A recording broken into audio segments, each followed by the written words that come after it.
In 1866, Charleston's most prestigious children's institution systematically documented the disappearance of 43 sets of twins over a span of 12 years. The St. Catherine's Home for Foundlings stood as a beacon of Christian charity on Charleston's Meeting Street, its red brick facade concealing examination rooms where children were measured, weighed, and catalogued with the precision of livestock. Behind those walls, Dr. John Thompson maintained meticulous records of every twin pair that entered his care, records that would later reveal a pattern so disturbing that 3 successive Charleston mayors ordered the files sealed. The surviving documentation, discovered in 1923 during the building's demolition, contained detailed measurements, behavioral observations, and anatomical sketches of children who, according to official records, had never existed at all. St. Catherine's Home for Foundlings occupied the most prominent corner of Meeting Street in Charleston, South Carolina, its imposing Gothic Revival architecture serving as a testament to the city's commitment to Christian charity in the aftermath of the Civil War.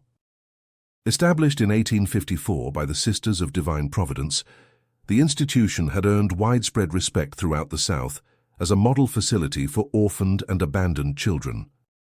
The 3-story brick building, with its distinctive bell tower and stained glass windows, housed up to 200 children at any given time, making it one of the largest foundling homes in the southeastern United States. The institution's reputation rested largely on the work of Dr. John Thompson, a graduate of the Medical College of South Carolina, who had joined the staff in 1858. Dr. Thompson's innovative approach to child welfare combined traditional Christian values with emerging scientific methodologies, earning him recognition from the American Medical Association and invitations to speak at conferences throughout the South. His published papers on childhood development and institutional care were considered groundbreaking, particularly his 1863 study titled Observations on the Physical and Mental Development of Foundling Children in Post-War Institutional Settings. Mother Superior Mary Sullivan, who had overseen the facility since its founding, maintained strict standards that impressed even the most skeptical visitors. City inspectors consistently praised the cleanliness of the dormitories, the quality of the meals, and the comprehensive educational program that prepared children for productive lives as domestic servants, skilled laborers, and clerks.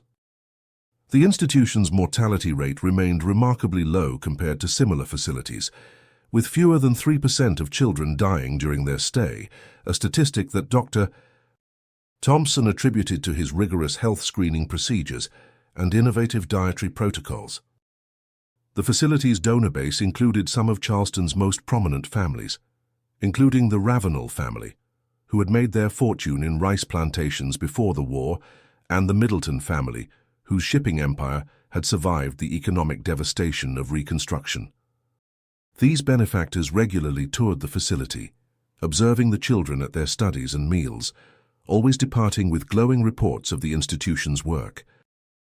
The annual Christmas pageant, performed by the older children, became a highlight of Charleston's social calendar, drawing audiences that included the mayor, prominent clergy, and visiting dignitaries from across the South. Dr.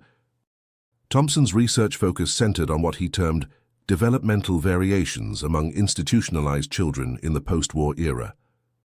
His particular interest in twin pairs stemmed from his belief that identical twins provided unique opportunities to study the effects of institutional care on child development during a period of social upheaval.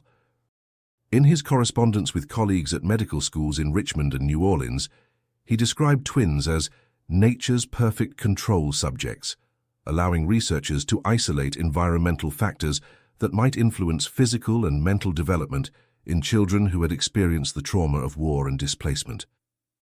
The doctor's research methodology appeared thoroughly scientific and progressive for its time.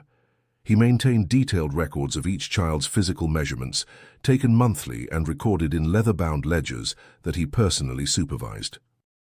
These measurements included height, weight, cranial circumference, and what he termed constitutional assessments, evaluations of physical strength, coordination, and responsiveness to stimuli.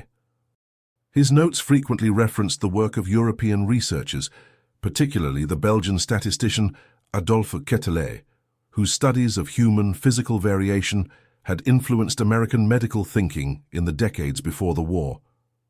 Sister Helen Brooks, who served as the institution's head nurse, later described Dr. Thompson as a man of profound dedication to scientific advancement and child welfare. She noted his habit of working late into the evening, often remaining in his office until well past midnight, reviewing files and updating his research notes. The doctor's commitment to documentation was legendary among the staff. He insisted that every aspect of a child's development be recorded with precision, from dietary preferences to sleep patterns to social interactions with other children. The institution's educational program reflected Dr. Thompson's scientific approach. Children were grouped not only by age, but also by what he termed developmental categories, with specialized instruction tailored to each group's supposed capabilities. The most promising students received advanced tutoring in arithmetic, geography, and literature, while others focused on practical skills like sewing, carpentry, and domestic management. Twin pairs were often separated into different instructional groups, a practice that Dr. Thompson justified as necessary for proper individual development and to prevent what he called twin dependency syndrome. Charleston's medical community held Dr. Thompson in high regard, frequently consulting him on matters related to child health and development in the challenging post-war environment. His research findings were regularly published in the Charleston Medical Journal, and he maintained active correspondence with physicians throughout the former Confederacy and beyond. His 1865 paper on nutritional interventions in post-war institutional childcare was reprinted in medical journals in Richmond, Atlanta, and New Orleans, establishing him as a regional authority on foundling care during Reconstruction. The institution's success in placing children with adoptive families further enhanced its reputation. Dr. Thompson's careful documentation of each child's health, temperament, and capabilities made him particularly effective at matching children with appropriate families during a period when many Southern families were seeking to rebuild their lives after the devastation of war. His placement rate exceeded 90%, with most children finding homes within 18 months of their arrival. The few children who remained at the institution beyond their 16th birthday were typically offered positions as staff members or placed in apprenticeships with local craftsmen and merchants who were working to rebuild Charleston's economy. Local newspapers regularly featured positive stories about St. Catherine's home, describing it as a model institution that demonstrated the South's commitment to Christian values and social progress during Reconstruction. The Charleston Mercury's 1864 profile of the facility praised its scientific approach to child welfare and noted that Dr.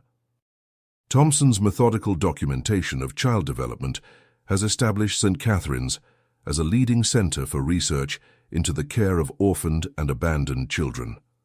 Such coverage helped maintain the institution's sterling reputation and ensured continued financial support from Charleston's philanthropic community during economically challenging times. The facility's physical plant reflected its prosperity and commitment to modern standards. The dormitories featured individual beds rather than the communal sleeping arrangements common in less progressive institutions.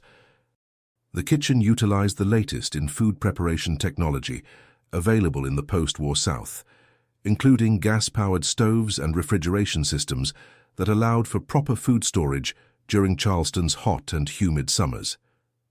The medical wing, overseen by Dr. Thompson, contained examination rooms equipped with the most advanced diagnostic instruments available, including precision scales, measuring devices, and photographic equipment for documenting physical development.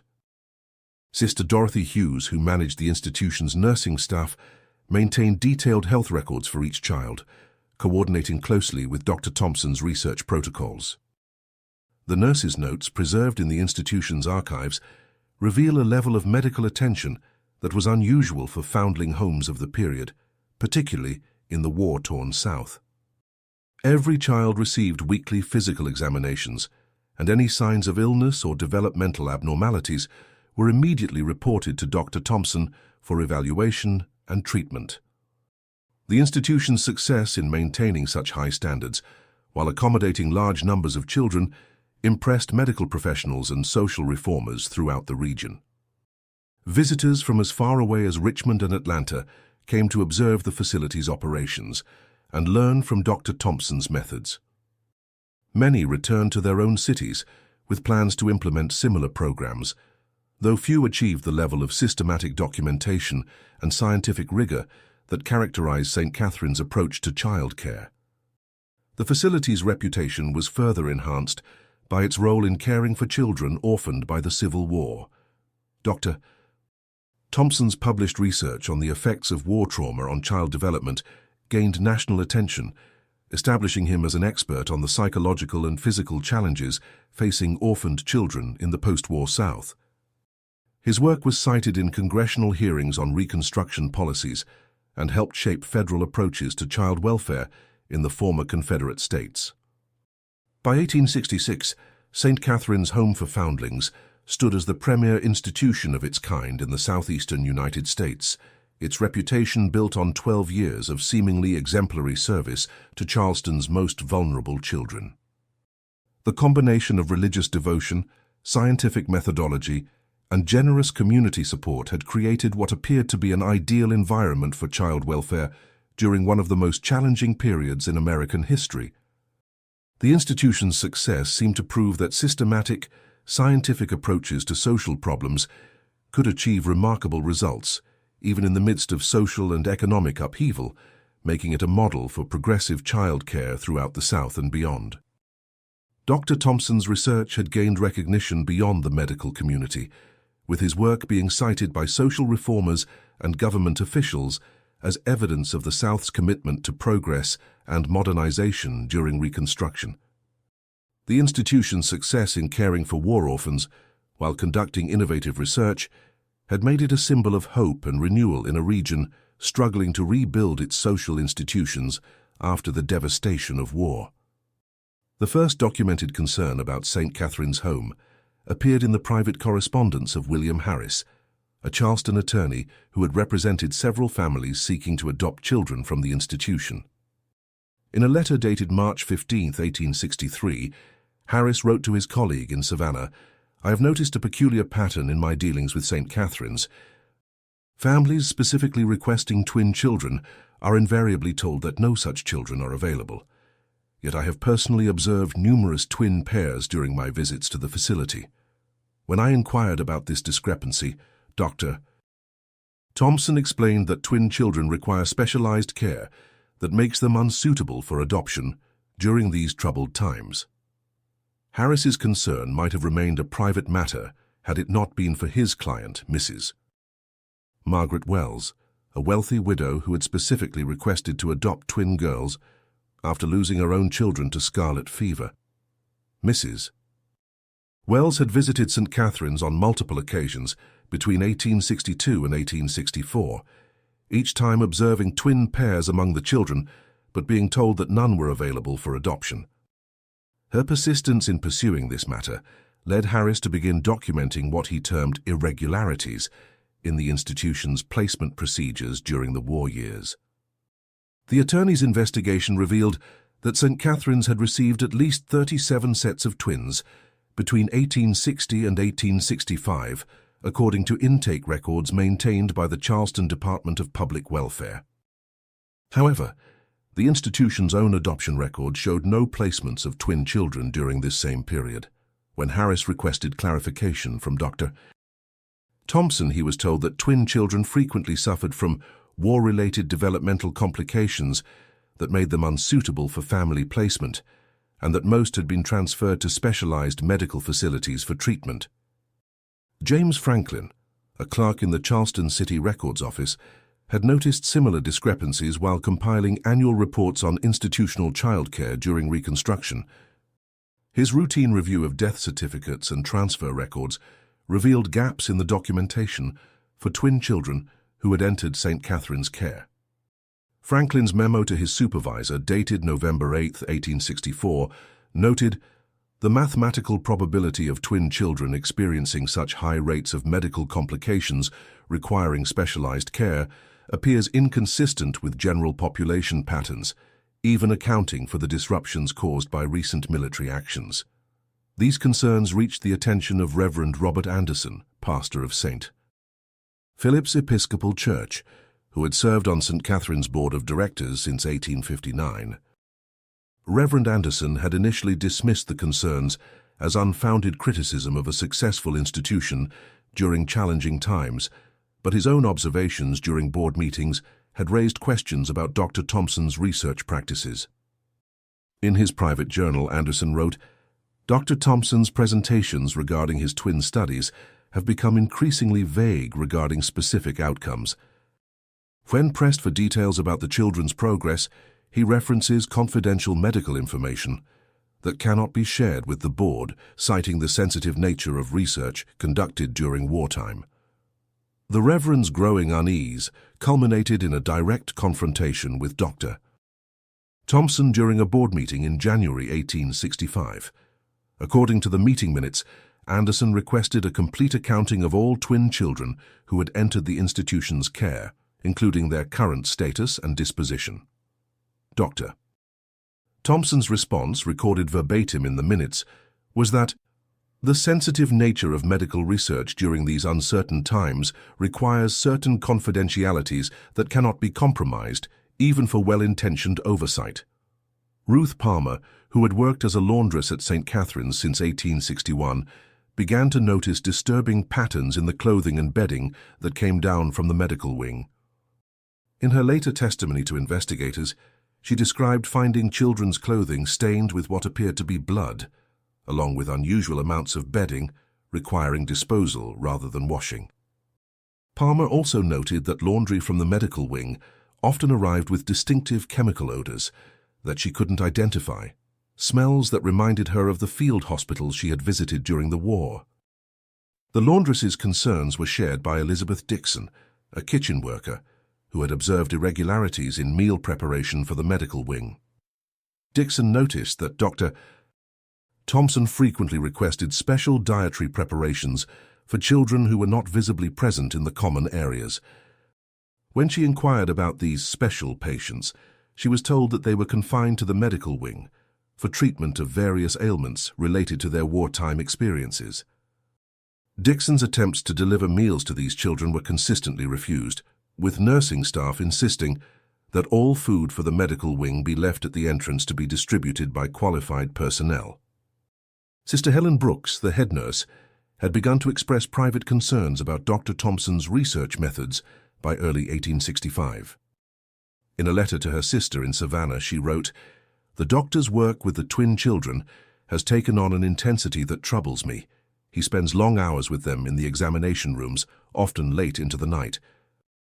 The children who participate in his studies seem to become increasingly withdrawn and fearful.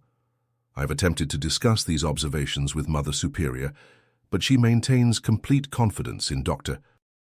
Thompson's methods and reminds me that wartime requires extraordinary measures." The nurse's concerns were compounded by her observations of the children themselves. She noted that twin pairs who had initially appeared healthy and well-adjusted gradually developed what she described as a haunted quality after beginning Dr. Thompson's specialized treatment program.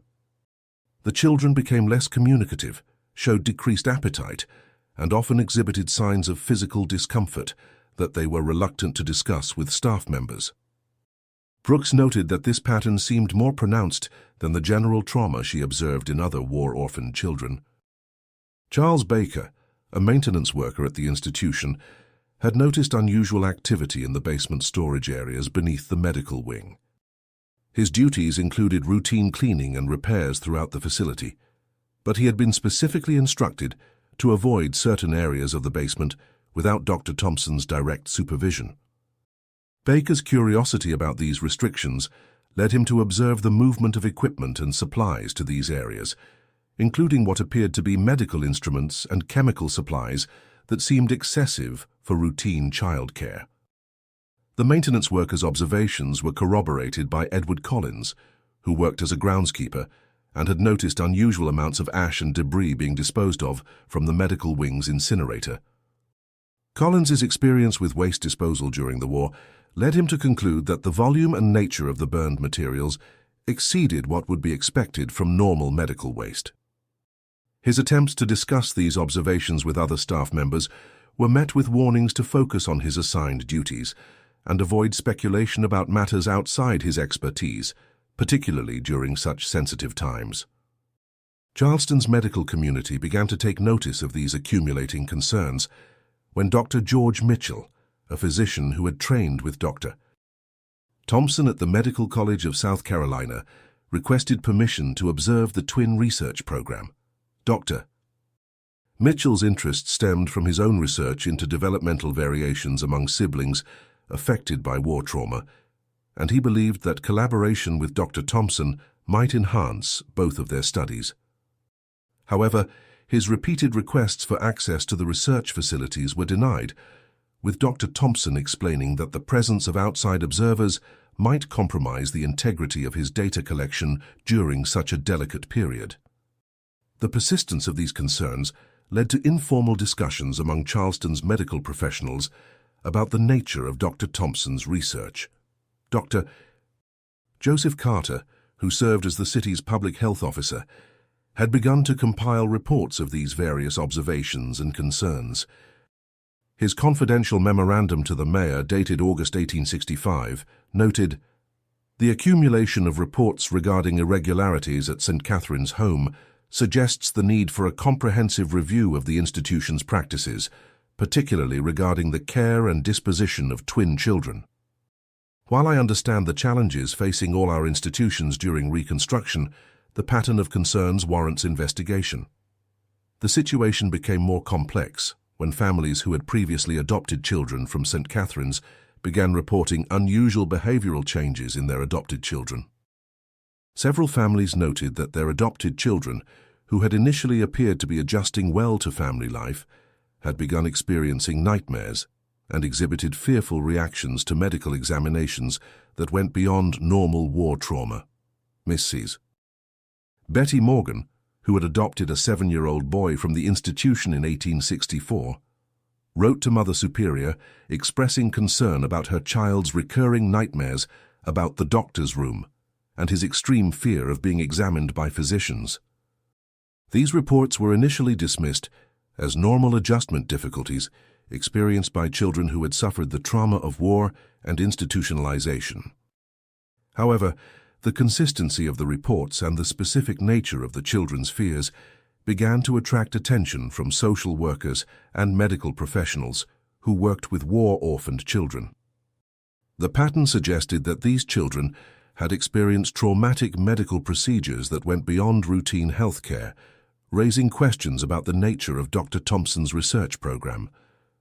Frank Reynolds, a social worker who had been documenting the adjustment difficulties of war orphans, noted in his reports that children adopted from St. Catherine's showed a pattern of medical-related trauma that was distinct from the general war trauma observed in children from other institutions. His confidential report to the Charleston Department of Social Services noted, "Children adopted from St. Catherine's exhibit specific fears related to medical examination and treatment that are not consistent with general war trauma patterns observed in our other institutional placements." The convergence of these various concerns created a climate of growing suspicion about St. Catherine's home, despite its continued public reputation as a model institution during Reconstruction. The disconnect between the facility's public image and the accumulating reports of irregularities created a situation where serious questions were being raised privately while public support remained strong. This tension was exacerbated by the general atmosphere of secrecy and mistrust that characterized the Reconstruction period in Charleston. Virginia Hayes, a former teacher at the institution who had left her position in 1864, began to speak privately about her observations of Dr. Thompson's research activities. Hayes had been dismissed from her position after questioning the doctor's practice of removing twin children from regular educational activities for extended periods. Her attempts to discuss these concerns with other former staff members revealed a pattern of intimidation and dismissal of employees who questioned Dr. Thompson's methods. The accumulation of concerns about St. Catherine's home was further complicated by the institution's important role in caring for war orphans during a critical period in Charleston's history. City officials were reluctant to investigate allegations against an institution that was providing essential social services during Reconstruction, particularly when the allegations seemed to conflict with the facility's apparent success in caring for large numbers of children. Anna Gilbert, a visiting nurse who had been contracted to provide additional medical services during a typhoid outbreak in 1865, reported observing irregularities in the medical wing that troubled her. Gilbert noted that certain areas of the medical facility were off-limits to outside medical personnel, and that Dr. Thompson personally handled all medical care for what he termed special research subjects. Her requests to assist with the care of these children were declined, with explanations that their conditions required specialized treatment that only Dr. Thompson could provide. The growing pattern of concerns about St. Catherine's home would eventually culminate in the investigation that would expose the full extent of the horrors that had been concealed behind the institution's respectable facade. However, the reluctance of officials to investigate a successful institution during a period of social upheaval would delay this reckoning and allow Dr. Thompson's activities to continue unchecked for several more months. The investigation that would ultimately expose the truth about St. Catherine's home began with the disappearance of Henry Wallace, a Charleston city inspector who had been conducting a routine review of the institution's records in October 1866. Wallace had been scheduled to file his report on October 15th, but failed to appear at his office that morning. His body was discovered 3 days later in Charleston Harbor, with the coroner ruling his death an accidental drowning despite the inspector's known ability as a swimmer and the absence of alcohol in his system. Wallace's personal effects recovered from his office included notes that would later prove crucial to understanding the scope of Dr. Thompson's activities. Among these notes was a list of 43 sets of twins who had entered St. Catherine's care between 1854 and 1866, cross-referenced with adoption records that showed no placements of any twin children during this period. Wallace's handwritten observations included the notation, "Physical examination records indicate systematic documentation of anatomical variations among twin subjects with particular attention to cranial measurements and surgical intervention sites." The investigation gained momentum when Sister Helen Brooks approached Father Thomas Lambert, a Catholic priest who had served as the institution's chaplain since 1862. In a confession that would later be transcribed for legal purposes, Sister Brooks revealed that she had been documenting her growing concerns about Dr. Thompson's research methods for over 2 years. Her private journal, maintained in violation of the institution's policies, contained detailed observations of the doctor's treatment of twin children. According to Sister Brooks's testimony, Dr. Thompson had established a specialized medical program for twin children that operated independently from the institution's general medical care. Twin pairs who entered the facility were immediately segregated from other children and housed in a separate wing of the medical facility. The nurse described observing Dr. Thompson conducting what he termed comparative anatomical studies that involved surgical procedures performed on one twin while the other was used as a control subject to measure the effects of the interventions. The nurse's journal, preserved in the Charleston City Archives, contains disturbing entries describing the gradual deterioration of twin children under Dr. Thompson's care. Her entry from March 12, 1865 reads, "The Coleman twins, age 6, were admitted last month in good health. Today I observed that young Richard has developed a pronounced tremor in his left hand following his most recent examination. His brother Walter shows no similar symptoms, leading me to conclude that Richard's condition results from some intervention during his medical treatment." Sister Brooks's revelations prompted Father Lambert to contact the Charleston District Attorney's Office, leading to a secret investigation conducted by prosecutor Richard Coleman. Coleman's investigation team, working with unusual secrecy due to the sensitivity of the allegations and the institution's prominent role in post-war Charleston, began examining the institution's records with particular attention to the fate of twin children who had entered the facility's care. The investigation revealed that Dr. Thompson had maintained two separate sets of records for twin children. The official records available to board members and city inspectors showed that twin children had been transferred to specialized medical facilities for treatment of various developmental disorders related to wartime trauma. However, a second set of records discovered hidden in Dr. Thompson's private office contained detailed documentation of medical experiments conducted on these children. These hidden records, written in Dr. Thompson's meticulous handwriting, described a systematic program of comparative medical research using twin pairs as experimental subjects. The doctor's notes reveal that he had been conducting surgical procedures on one twin while using the other as a control subject to measure the effects of his interventions. The procedures described in these records included cranial surgery, organ removal, and what Dr. Thompson termed neurological modification techniques designed to study the effects of trauma on child development. The most disturbing discovery came when investigators gained access to the basement storage areas beneath the medical wing. Walter Green, who had been appointed as the investigation's medical expert, described finding surgical instruments, chemical supplies, and what appeared to be preserved human tissue samples. Dr. Green's report noted, "The materials discovered in the basement storage areas are consistent with an extensive program of medical experimentation. The preservation techniques employed suggest that tissue samples were being maintained for long-term study of developmental variations." The investigation team also discovered photographic documentation of Dr. Thompson's research activities. The photographs found in a locked filing cabinet in the doctor's office showed twin children in various stages of medical treatment, with particular emphasis on documenting the effects of surgical procedures. The clinical nature of these photographs, combined with the detailed anatomical notes accompanying them, provided clear evidence of the systematic nature of the doctor's experiments.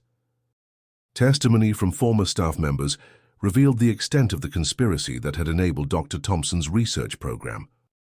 Mother Superior Mary Sullivan, when confronted with the evidence, acknowledged that she had been aware of the doctor's specialized research, but had believed it to be legitimate medical investigation into the effects of war trauma on child development. Her testimony revealed that she had received substantial financial compensation from unknown sources to ensure the privacy of Dr. Thompson's research program. The investigation also uncovered correspondence between Dr. Thompson and medical researchers at several prominent universities, including the Medical College of Virginia and Tulane University in New Orleans. These letters revealed that Dr. Thompson had been sharing his research findings with colleagues who were conducting similar studies on institutionalized children. The correspondence suggests that St. Catherine's Home was part of a larger network of institutions conducting unauthorized medical research on vulnerable children throughout the post-war South. Arthur Newman, a former orderly at the institution, provided testimony that revealed the fate of twin children who had not survived Dr. Thompson's experiments. Newman described a systematic disposal process that involved cremation of remains in the institution's incinerator, with ashes being disposed of in Charleston Harbor. His testimony indicated that at least 23 twin children had died as a result of Dr. Thompson's experimental procedures between 1858 and 1866. The investigation team's examination of the institution's financial records revealed that Dr. Thompson had been receiving substantial payments from medical supply companies and pharmaceutical manufacturers.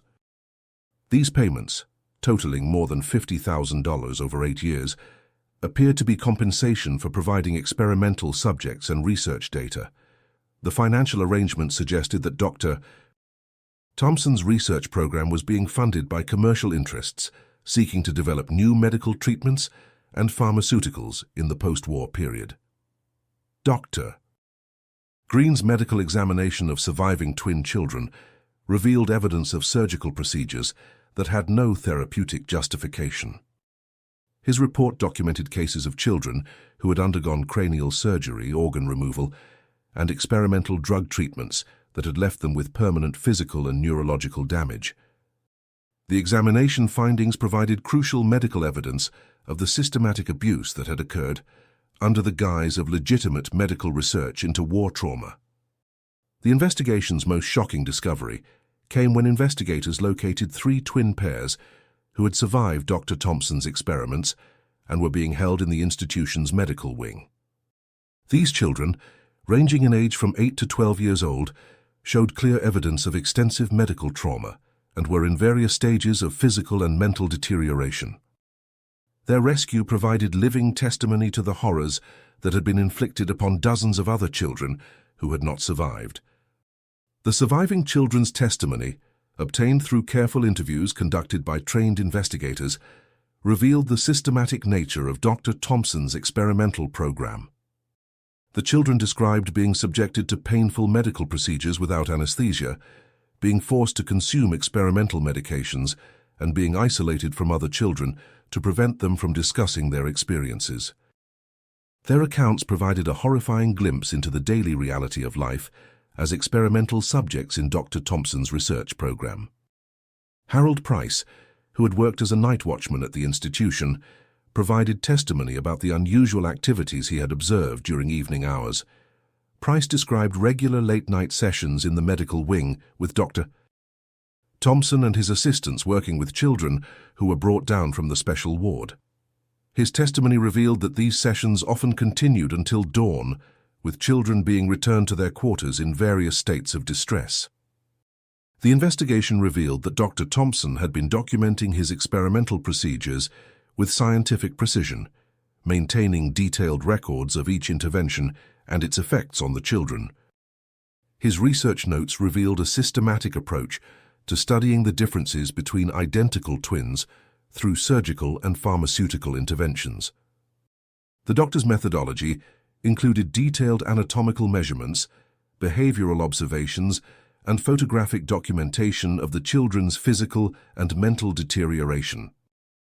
Marie Douglas, a former kitchen worker who had been dismissed from the institution in 1865, provided testimony about the special dietary requirements that Dr. Thompson had prescribed for children in his experimental program.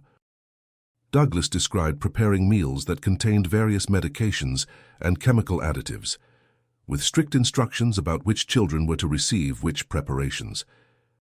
Her testimony revealed that the experimental program included systematic drugging of the children to study the effects of various pharmaceutical compounds. The investigation's findings were summarized in a confidential report submitted to the Charleston District Attorney in December 1866. The report concluded that Dr. Thompson had conducted unauthorized medical experiments on at least 86 children over a 12-year period, resulting in the deaths of at least 43 children and permanent injury to dozens of others. The report recommended immediate prosecution of Dr. Thompson and all staff members who had participated in or enabled his research program. Francis Lowe, who had served as a teacher at the institution until 1864, provided testimony about the systematic removal of twin children from educational programs. Lowe described how twin pairs would be separated shortly after their arrival, with one child continuing in regular classes while the other disappeared into the medical wing. Her attempts to inquire about these children were met with explanations that they required specialized medical attention that precluded participation in educational activities. The investigation revealed that Dr. Thompson's experimental program had been conducted with the knowledge and financial support of several prominent Charleston families who had provided funding for what they believed to be legitimate medical research. The discovery of this financial network revealed the extent to which respected members of Charleston society had unknowingly enabled the systematic abuse of vulnerable children. The evidence compiled by the investigation team painted a picture of systematic abuse that had continued for over a decade under the cover of legitimate medical research.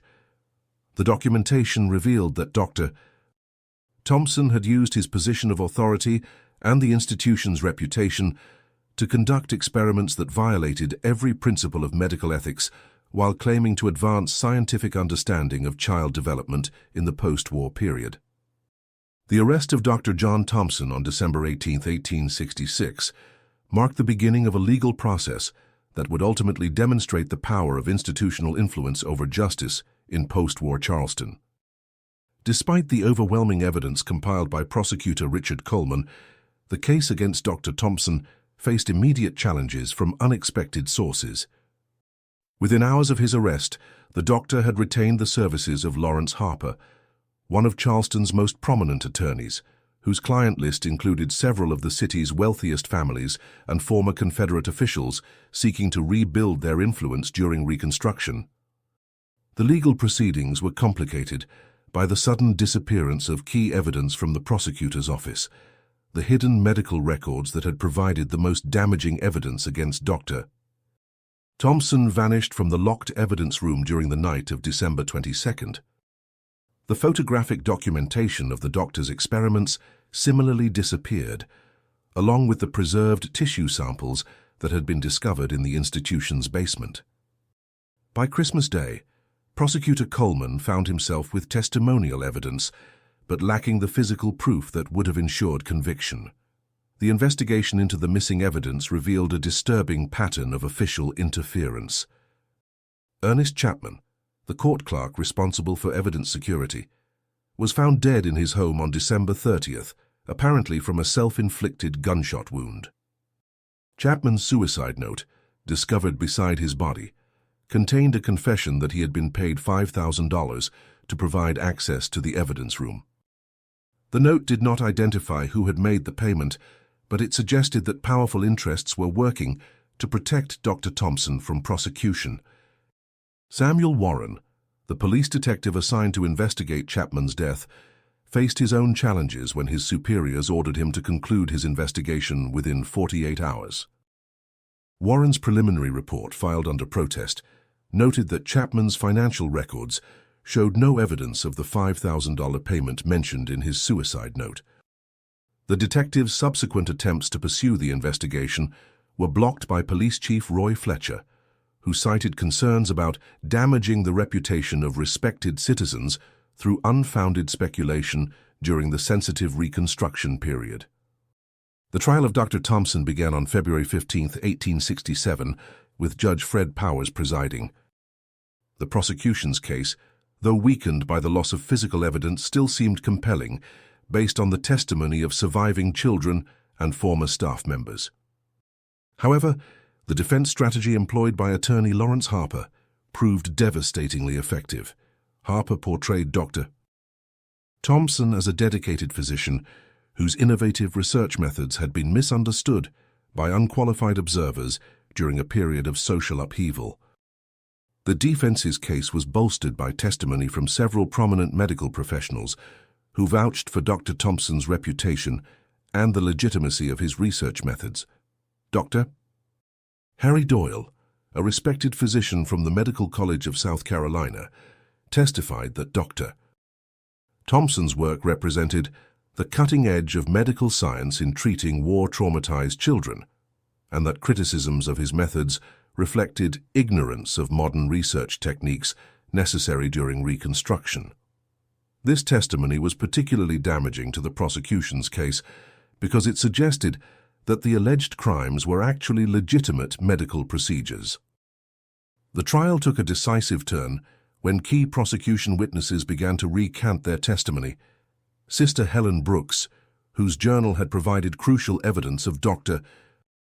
Thompson's activities, took the stand on March 3rd and claimed that her previous statements had been misunderstood and that she had misinterpreted the doctor's research activities. Her reversal was particularly damaging because her testimony had been central to the prosecution's case against the doctor. Arthur Newman, the former orderly whose testimony had revealed the disposal of children's remains, failed to appear for his scheduled testimony on March 8th. Court records indicate that Newman had left Charleston suddenly, with no forwarding address. His absence eliminated the prosecution's ability to establish the deaths of the twin children, effectively undermining the most serious charges against Dr. Thompson. The surviving twin children who had been rescued from the institution's medical wing were deemed incompetent to testify by Judge Powers, who ruled that their traumatic experiences had compromised their ability to provide reliable testimony. This ruling eliminated the prosecution's most compelling evidence, as the children's accounts of their experiences had provided the clearest picture of Dr. Thompson's experimental program. The trial's outcome was further influenced by the sudden emergence of new evidence that supported Dr. Thompson's defense. Medical records from several other institutions appeared to show that many of the allegedly missing twin children had actually been transferred to specialized facilities for treatment of various disorders related to their wartime experiences. These records, though suspiciously convenient in their timing, provided alternative explanations for the children's disappearances that created reasonable doubt about the prosecution's case. Clarence West, a prominent Charleston businessman who testified as a character witness for Dr. Thompson, described the doctor as a man of unimpeachable integrity, whose dedication to helping war-orphaned children has been exemplary. West's testimony was typical of several character witnesses who portrayed Dr. Thompson as a victim of unfounded accusations during a period when Charleston's institutions were under scrutiny from Reconstruction authorities. On March 25, 1867, the jury returned a verdict of not guilty on all charges. The jury foreman, in explaining the verdict, cited the prosecution's failure to provide conclusive physical evidence and the credible testimony of medical experts who had vouched for Dr. Thompson's professional competence.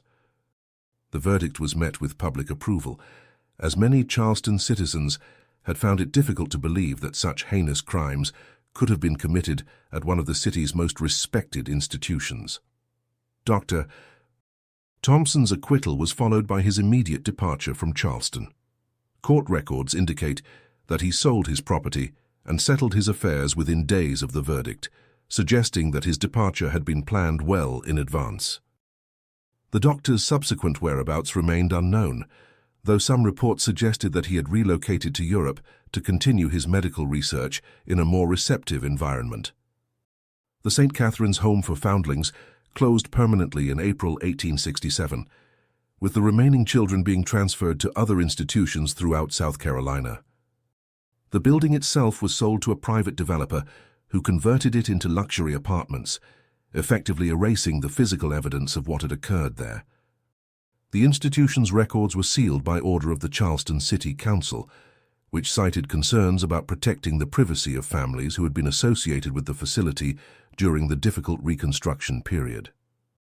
The official investigation into the St. Catherine's case was quietly terminated in May 1867, with prosecutor Richard Coleman announcing that insufficient evidence existed to pursue further prosecutions. Coleman's subsequent career suffered significantly from his association with the case, and he left the prosecutor's office within a year to enter private practice. His attempts to interest federal authorities in the case were unsuccessful, as officials expressed reluctance to interfere in what they considered a local matter during the sensitive Reconstruction period. The families of the missing twin children found themselves unable to pursue civil remedies due to the lack of physical evidence and the official conclusion that no crimes had been committed. Several families hired private investigators to search for their missing children, but these efforts proved futile. The absence of official records and the dispersion of former staff members made it impossible to establish the fate of the children who had entered St. Catherine's care. The few surviving witnesses to the events at St. Catherine's home faced their own consequences for their involvement in the investigation. Sister Helen Brooks was transferred to a convent in rural Georgia, where she remained in seclusion until her death in 1889. Her journal, which had provided crucial evidence of Dr.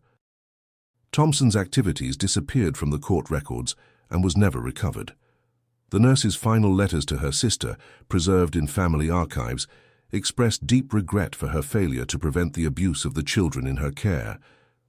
The medical professionals who had supported Dr. Thompson's defense continued to thrive in their careers, with several receiving promotions and prestigious appointments in the years following the trial.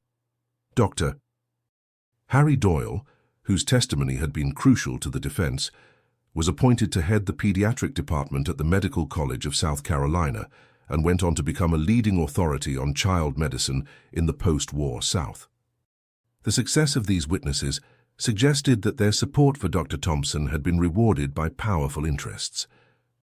The case of St. Catherine's Home was gradually forgotten by the public, aided by the city's efforts to suppress discussion of the matter during the politically sensitive Reconstruction period. Newspaper coverage of the trial had been limited, and subsequent attempts by journalists to investigate the case were discouraged by their editors. The Charleston Mercury's archives from this period show numerous gaps in coverage related to the St. Catherine's investigation, suggesting that deliberate efforts were made to minimize public awareness of the events. The surviving twin children who had been rescued from the institution faced lives marked by permanent physical and psychological damage. Medical records from the institutions where they were subsequently housed document ongoing health problems and behavioral difficulties that persisted throughout their lives. None of these children were ever reunited with family members, and most died in institutional care, without ever speaking publicly about their experiences at St. Catherine's Home. Donald Freeman, who had worked as a groundskeeper during the investigation, reported finding additional evidence during the building's demolition in 1923. Freeman's discovery of medical equipment and human remains in the basement was reported to city officials, but never investigated. The construction foreman's report of these findings was filed with the City Planning Department and subsequently disappeared from the municipal archives. The case of St. Catherine's Home represents a disturbing example of how institutional authority and social influence can be used to conceal systematic abuse of vulnerable populations during periods of social upheaval. The failure of the legal system to deliver justice in this case demonstrates the limitations of official investigations